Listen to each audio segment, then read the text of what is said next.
Bonjour à tous, je m'appelle Solim et j'ai un message important pour toi aujourd'hui. Me connaissais-tu déjà sur ma chaîne YouTube où je parle d'agriculture ou c'est la première fois que tu me découvres? Dans tous les cas, sois le ou la bienvenue.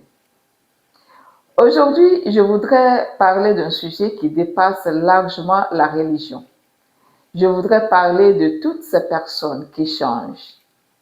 Celles qui changent de métier, celles qui changent de ville, celles qui changent de vision, celles qui changent de fréquentation, celles qui changent de croyance et qui finissent par avoir honte d'assumer la personne qu'elles sont devenues. Moi aussi, j'ai changé, beaucoup. Et pendant longtemps, j'ai essayé de ménager tout le monde. Je voulais éviter les critiques. Je voulais éviter de décevoir certaines personnes. Je voulais éviter les jugements. Puis, tout récemment, j'ai compris une chose. On ne peut pas construire sa vie en essayant de rester la personne que les autres ont connue. Quand tu grandis, tu changes.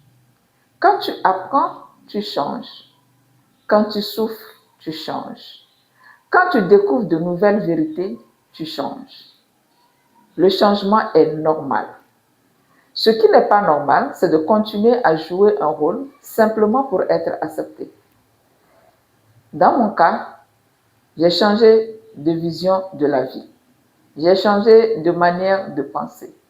J'ai changé certaines de mes croyances. J'ai changé ma façon de voir le monde. Et naturellement, certaines personnes ont commencé à me regarder autrement. Certaines m'ont posé des questions. D'autres ont essayé de me convaincre de revenir en arrière. D'autres encore ont pensé que j'avais perdu le bon chemin. Mais ce que beaucoup oublient, c'est que personne ne vit notre parcours à notre place. Personne ne traverse nos doutes, personne ne mène nos recherches, personne ne vit nos expériences. Chaque être humain a le droit d'évoluer, le droit de remettre en question ce qu'il a appris, le droit de reconnaître qu'il s'était trompé, le droit de découvrir autre chose, le droit de changer d'avis. Changer d'avis n'est pas une faiblesse, c'est parfois la preuve que l'on continue d'apprendre. Je vois beaucoup de personnes vivre dans une prison invisible. Elles ne portent pas les vêtements qu'elles aiment. Elles n'osent pas lancer leur entreprise. Elles n'osent pas quitter un emploi. Elles n'osent pas changer de religion. Elles n'osent pas dire qu'elles ne pensent plus comme avant. Pourquoi? Parce qu'elles ont peur du regard des autres. Mais laissez-moi vous poser une question. Les personnes qui critiquent, payent-elles vos factures? Construisent-elles vos rêves? Vivent-elles votre vie? Assument-elles les conséquences de vos choix? La réponse est non. Alors pourquoi leur donner autant de pouvoir? Le plus difficile dans le changement, ce n'est pas de changer, c'est d'accepter de perdre certaines personnes. Car lorsque tu changes, certaines relations ne te reconnaissent plus. Certaines portes se ferment. Certaines personnes prennent leur distance. Et c'est normal, parce que certaines relations étaient faites pour l'ancienne version de toi, pas pour celle que tu es aujourd'hui.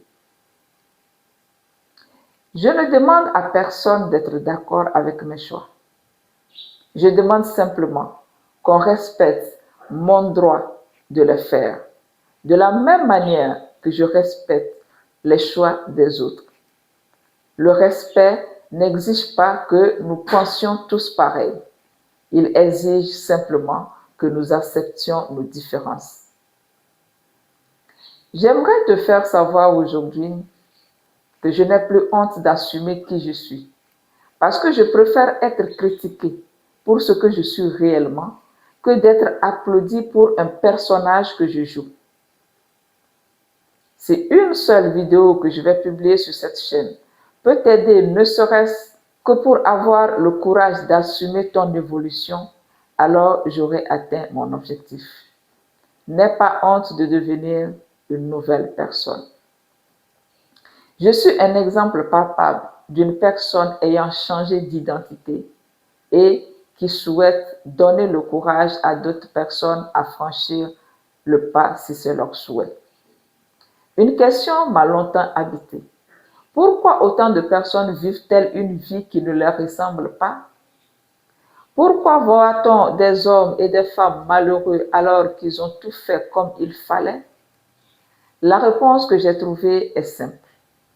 Depuis notre enfance, depuis notre naissance, on nous apprend ce qu'il faut penser, ce qu'il faut croire, ce qu'il faut aimer, ce qu'il faut devenir. Mais très peu de personnes nous apprennent à nous découvrir nous-mêmes, qui nous sommes réellement. À force d'entendre les mêmes discours pendant des années, on finit par les confondre avec notre propre voix. On culpabilise dès qu'on est différent. On culpabilise quand on ne veut pas exercer le métier choisi par nos parents. On culpabilise quand on décide de quitter une communauté. On culpabilise quand on décide de changer de métier, quand on décide de changer de pays, quand on décide de changer de conviction ou quand on décide tout simplement de vivre autrement.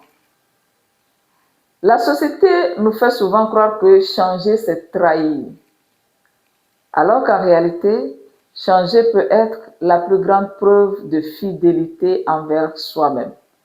Il existe des croyances qui deviennent des prisons.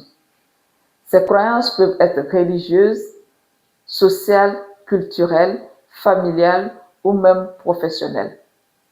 À force de les entendre, certains passent leur vie à jouer un personnage. Le problème n'est pas qu'on nous transmette des valeurs. Une société a besoin de valeurs. Le problème commence lorsque ces valeurs empêchent une personne de devenir pleinement elle-même.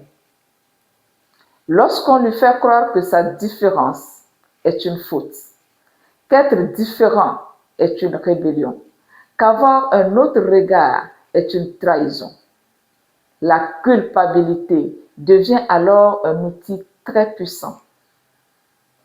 Parce qu'une personne qui culpabilise cesse de se faire confiance. Elle demande toujours aux autres la permission d'exister. Pendant longtemps, moi aussi, j'ai cherché à rentrer dans des cases. Puis, j'ai compris une chose. Personne ne peut vivre ma mission à ma place. Personne ne peut utiliser mes talents à ma place. Personne ne connaît mon histoire mieux que moi. Alors, pourquoi laisser quelqu'un définir qui je dois être? Je crois profondément que chaque être humain possède une identité qui lui est propre, des talents différents, une sensibilité différente, une manière différente de contribuer au monde. Le problème, c'est que beaucoup meurent sans jamais avoir rencontré cette personne qu'elles étaient réellement.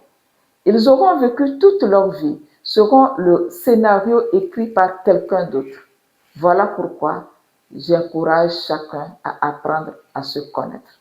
Pas pour devenir meilleur que les autres, pas pour imposer sa vérité, mais pour vivre une vie alignée avec la personne qu'elle est profondément. Parce qu'une personne qui se connaît n'a plus besoin de porter un masque. Elle assume ses forces, elle assume aussi ses limites, elle n'a plus besoin de l'approbation permanente des autres. Elle avance avec plus de paix. Et c'est cette paix intérieure qui, selon moi, est l'une des plus grandes réussites de l'existence. Médite sur ce message et abonne-toi. Je reviens très bientôt avec un nouveau message.